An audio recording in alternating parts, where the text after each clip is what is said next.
There are players that you should go for, and there are players that you should absolutely stay away from in free agency. Who are those players? I'll tell you next on Locked On Royals. You are Locked On Royals, your daily Kansas City Royals podcast. Part of the Locked On Podcast Network, your team every day.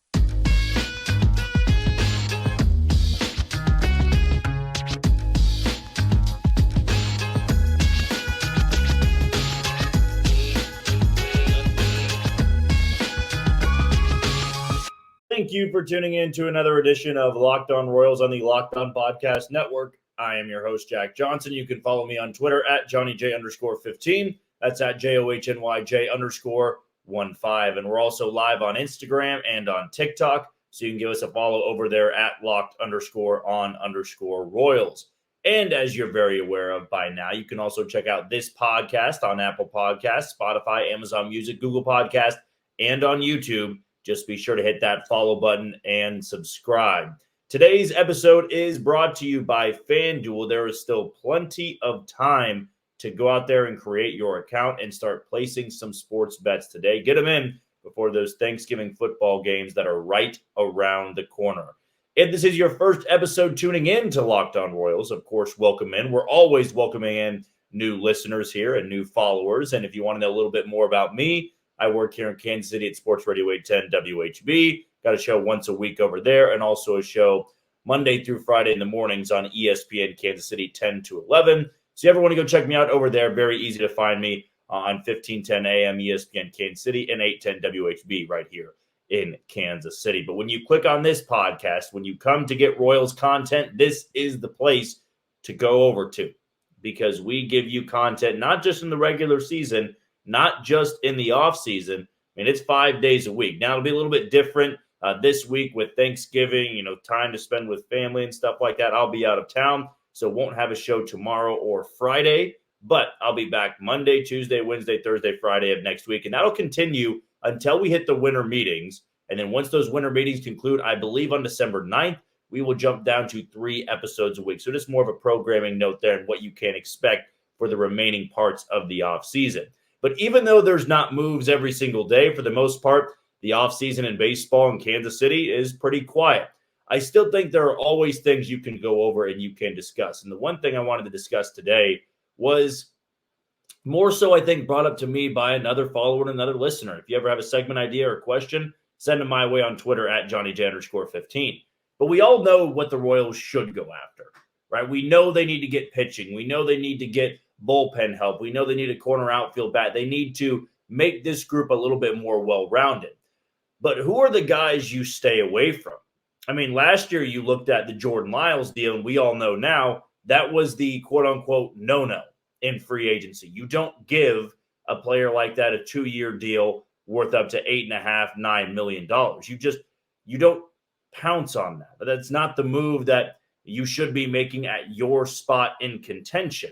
You need to be smarter with your money. You need to be more inventive. You need to be more creative. And yes, I do think those terms, fit with this front office. You need to, kind of treat this as a blank canvas and how you're trying to paint it. And you can't just throw the first color up there and expect it to work over time. You need to take your time with it, make sure that you are piecing things together so in the end, it looks like a really good picture.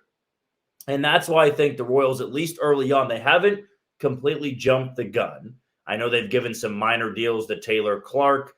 They gave a minor deal to Josh Taylor. I still don't believe those guys are going to be on the 26-man roster. And they made a couple of trades and going after Nick Anderson and then, of course, Kyle Wright, which we discussed in multiple podcasts over the last week. But I'm going to give you some guys I would not be on board with if the Royals gave money to this player and put them on the 26-man roster, on the opening day roster. I think number one, this is going to sound weird, and this is going to be the headline photo for this podcast. It is going to be Zack Greinke. And I know for a lot of us out there, it is just a sad thing to see when Zack Greinke, or it will be a sad thing to see, when Zack Greinke is no longer pitching in the major leagues. And I still have belief that he is going to call it quits. He just had that energy around him that was it at the very end of 2023. I think he knew that Father Time had finally caught up to him. And I'm sure that if he was offered a contract, he'd have to think about it. But I do not think that team should be the Royals. Because the only reason I think I'd want to see Zach Greinke back is so he could get 3,000 strikeouts. But if you've watched Zach Greinke pitch for long enough and you know the person that he is, I don't think that matters that much to him. Maybe it does. I don't know the guy personally.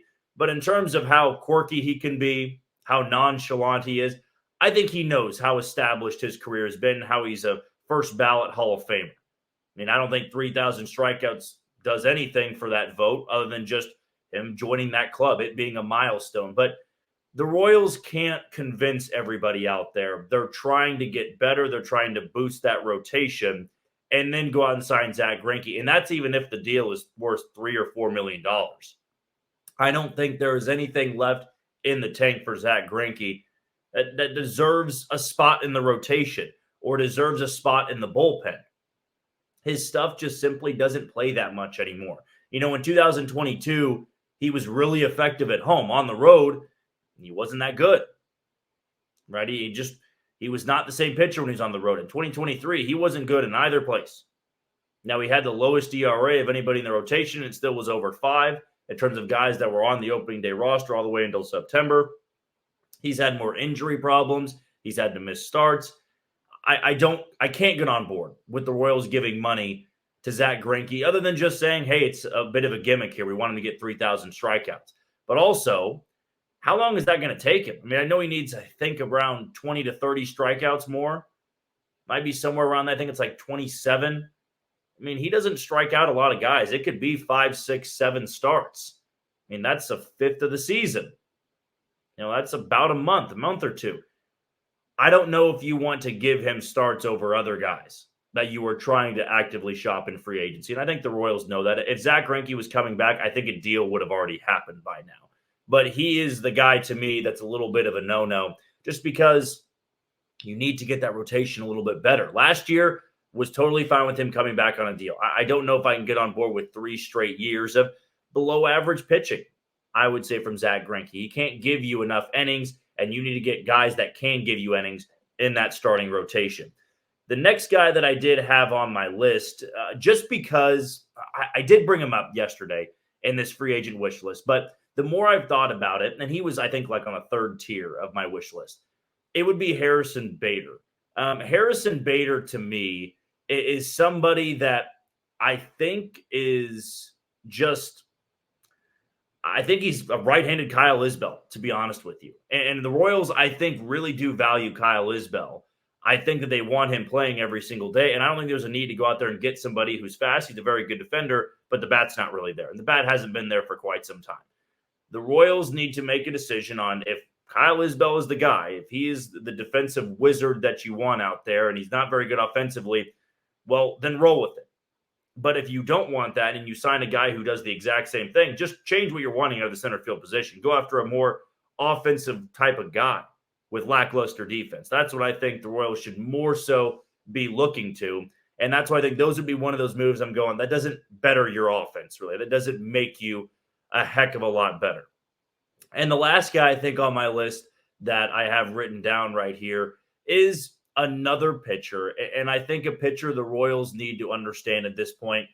He's not likely to come to Kansas City, but if he was, it would be a bit expensive. And I have changed my opinion on this a lot because in the beginning, I said, yes, go all for it. So this is me being maybe a little bit wishy-washy, jumping back and forth. But the more I've thought about it, kind of with these other moves, it just doesn't make sense. And I think it's Marcus Stroman. Marcus Stroman, I think, would be the flashy signing. He'd be a fun signing. I think he'd make the rotation more watchable. But also for that price and what he showed you in the second half, I mean, that's not nothing here. And I don't think the Royals are in a spot where you can overpay for somebody over the age of 30. You give him a 2-year deal, and you can get somewhere from 9 to 13 million, but you're getting into the 15, 16, 17, 18 million a year, 3 years, 4 years. That's what I think Marcus Stroman wants. And I don't think Marcus Stroman is going to be entering his prime anytime soon. I think that's one of those contracts you go, man, how are we going to get rid of this a couple years down the road? And I do want the Royals to be aggressive. I want them to be spenders, but I also want them to be smart with the money. Now, you can give out a 2-year deal, a 3-year deal, and not overspend for somebody that had a really bad second half, could also be battling injuries. Those are all things you need to factor in. So to me, those are 3 guys right now on my list. I know Harrison Bader is more so of a very minor acquisition. I mean, it's not like it would do much to the roster. But Greinke, he takes somebody's spot on the 26-man roster. Marcus Stroman eats up a lot of the payroll. And if you guys have any other no-nos in free agency you don't want the Royals going after, let me know in the YouTube comments below, or let me know on Twitter at JohnnyJ_15.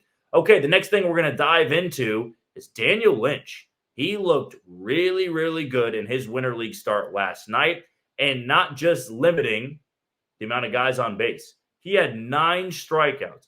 And I'm going to tell you why that's important next on Locked On Royals. You are tuned into Locked On Royals on the Locked On Podcast Network. I'm your host, Jack Johnson, and you can follow me on Twitter at JohnnyJ_15. That's at JOHNYJ_15. And you can also catch us on TikTok and Instagram at Locked_on_Royals. Before we go any further, want to give a shout out to the title sponsor today in FanDuel. It's crossover season. Thanksgiving football is right around the corner. So go today and create your FanDuel account, America's #1 sportsbook.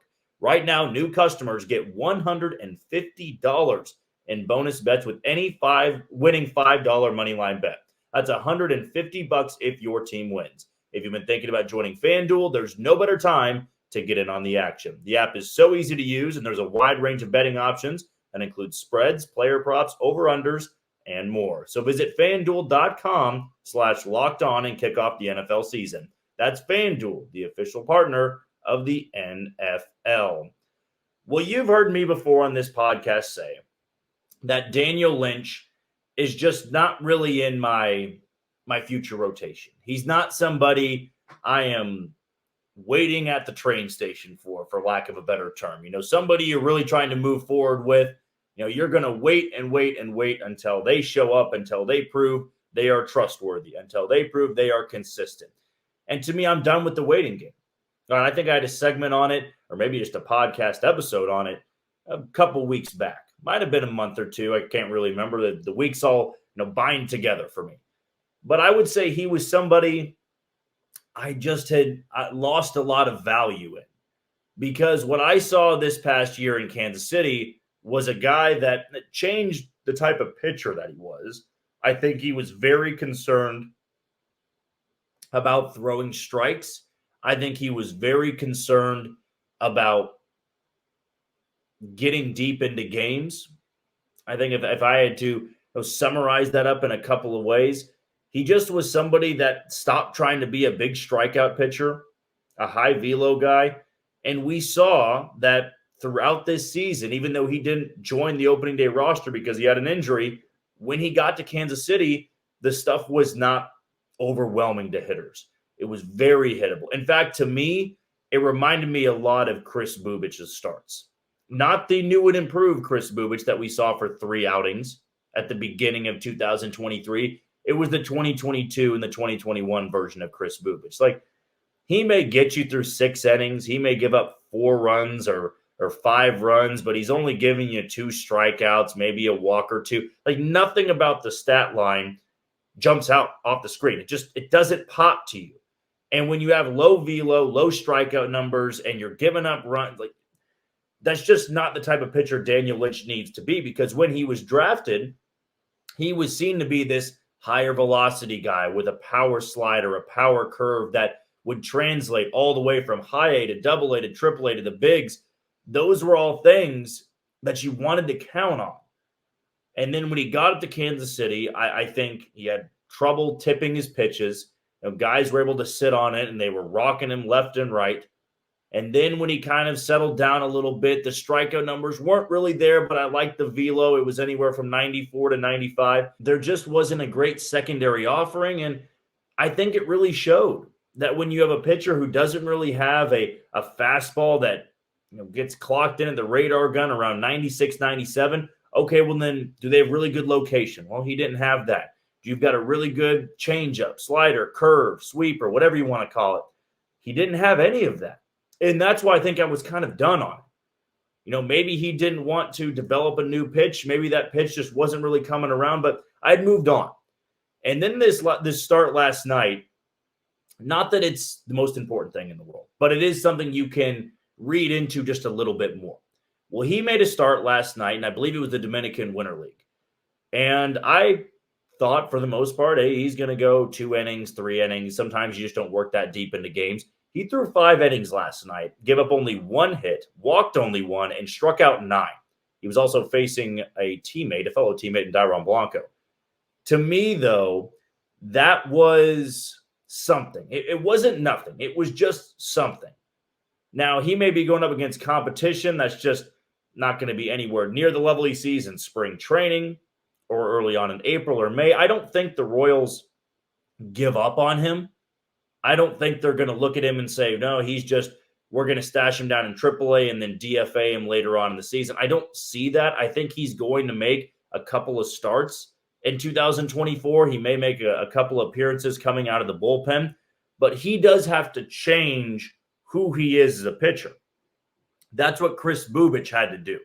I think some of these guys that are on the fringe, these 4A guys, these number 5 starters, if there is a future in Kansas City, it's going to come down to how do you change? How do you develop? How do you adapt? And that's so vitally important with a team like this. You have to have guys that are willing to change, willing to learn. And does last night tell us that Daniel Lynch is willing to change who he is as a pitcher? Not necessarily.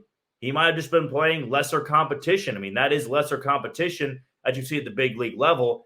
But I really believe the only way we can see Daniel Lynch consistently at the big league level is if he becomes a strikeout pitcher. With his frame, with his repertoire, with his arsenal, you kind of have to be a big strikeout guy. If you are 6'6", 6'7", 210 pounds, you can hide the ball pretty well. To me, that screams a power pitcher.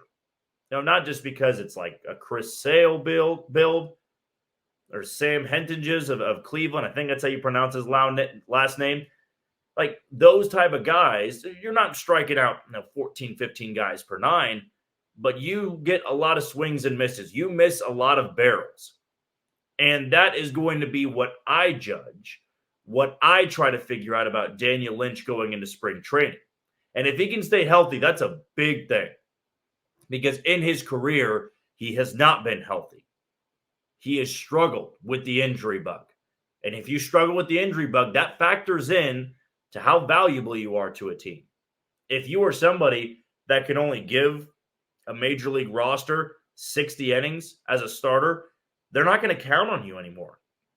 And I don't think the Royals are going into this upcoming season. And JJ Picollo said it at the very end of the season. He said, we're just not counting on bounce back guys anymore. It'd be nice if they do, but we don't go into seasons now saying, well, we're going to give Daniel Lynch and Kris Bubic a spot because we did like what we saw and we believe in them. They're going to bounce back. If they do, great. You've got somebody in your rotation or in your bullpen you can count on. But if they don't, they're not going to put you out there.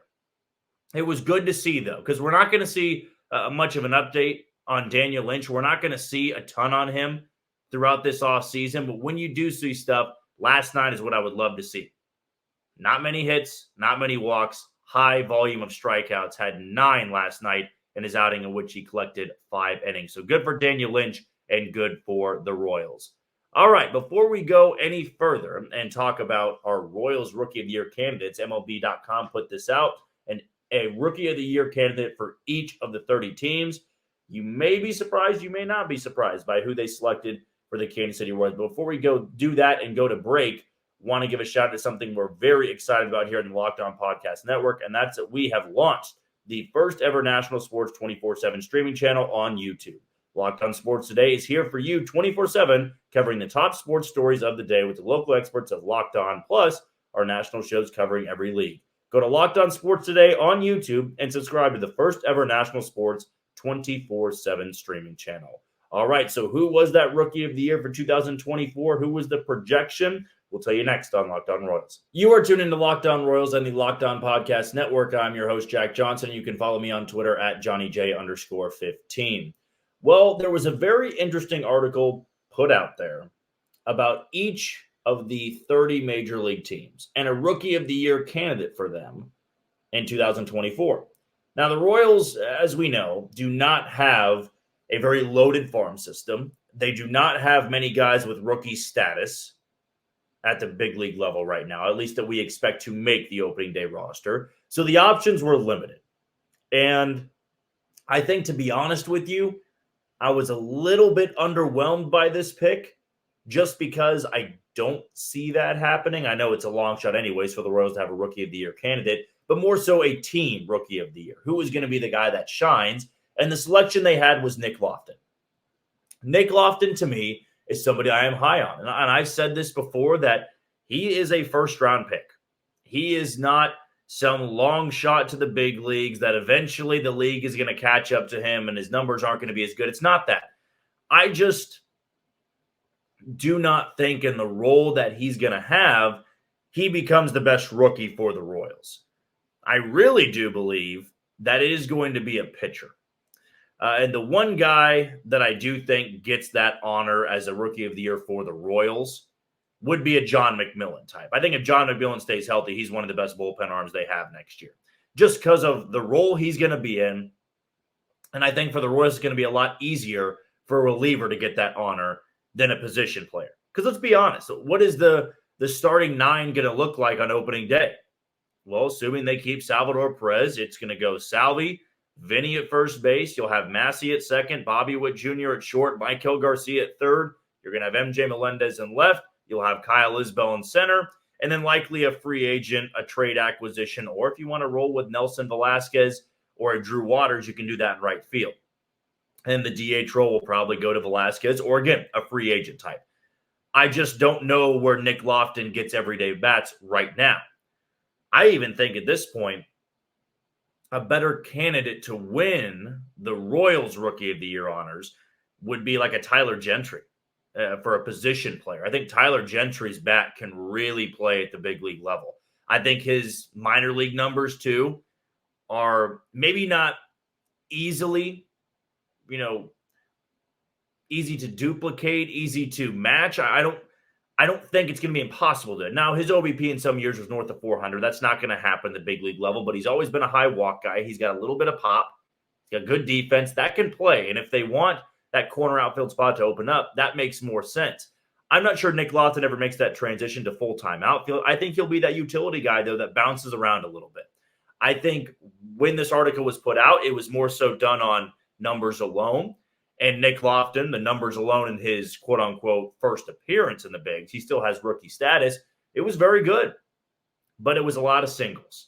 And that I do think can get exposed. When a guy doesn't walk that much, when he's just purely a singles hitter, I do think that catches up to you a little bit. Now, maybe if Tyler Gentry, like a Samad Taylor, where his numbers were incredible down in AAA, it just doesn't translate to the big league level, which is why, though, I would say a pitcher has a much better chance of getting those team Rookie of the Year honors. I mean, I am really, really sold on John McMillon, despite him throwing like 4 innings last year. I mean, bullpen guys, we've seen it before. The transition you make, the ability to turn things around on a dime, we see it all the time in the bigs.